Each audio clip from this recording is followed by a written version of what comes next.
Nakaraan namang buksan para sa minimum wage earners ang bentahan ng murang 20 pesos kada kilong bigas.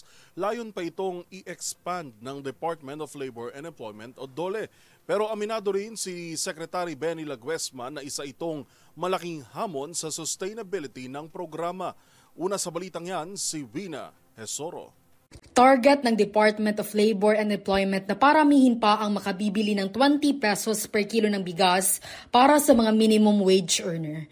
Sa panayam ng DZRH News kay DOLE Secretary Bienvenido Laguesma, sinabi nito na target nila ang 500,000 hanggang 600,000 na mga minimum wage earner ang makabibili ng naturang bigas hanggang matapos ang taon. Ang latest po rito, dito po sa darating na buwan ng Hulyo, meron pong uling pagkakaloob ng nasabing programa at amin pong tinatarget na malampasan po natin yung initial na nabigyan noong June 13 na mahigit 16,000. Ang target po namin na higit pa sa doble ang amin pong mapagkalooban at hanggang sa pagdating po ng katapusan ng taon, ang target namin ni Secretary Kiko ng DA, umabot ng mga 500,000 to 600,000 po.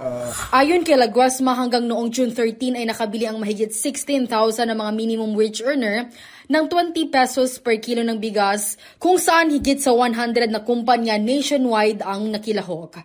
Sa pagbili ng mga minimum wage earner ng naturang bigas, mayroong hanggang 10 kilos ang bawat manggagawa bawat buwan. Ayan po ay in the meantime, no, habang tinitignan po natin na sana lalong gumanda ang ating produksyon ng ating mga magsasaka at maiwasan po natin ang mga kalamidad, magtuloy-tuloy po at nang sa ganon, sustainable at maging palagian na po yung programa.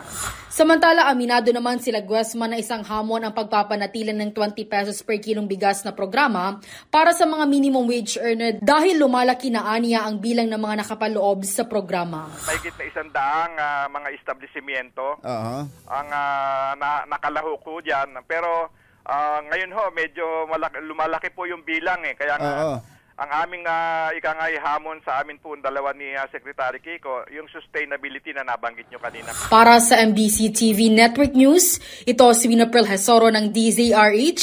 Una sa Pilipinas, una sa Pilipino.